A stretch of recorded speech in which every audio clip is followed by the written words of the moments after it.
એવો મેણો અમે મોનવી ખમીએ પણ મારી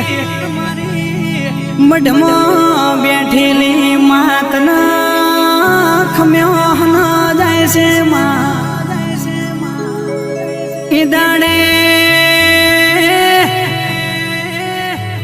મારી મઢમાં બેઠેલી વાજેણ બોલી હો બળના 9 મહિને જો તારા ઘેર પારણું ના બંધાવો દૂધ જેવો દીકરો ના આલો તો તારા ઘરમાં હું દિવેલ લીધેલું દુનિયા જોણશે નહીં રતના મેણા મરેલો છે એના મોઢે તારો વખણ ના કરાવું તો તારા મઢમાં બેઠેલી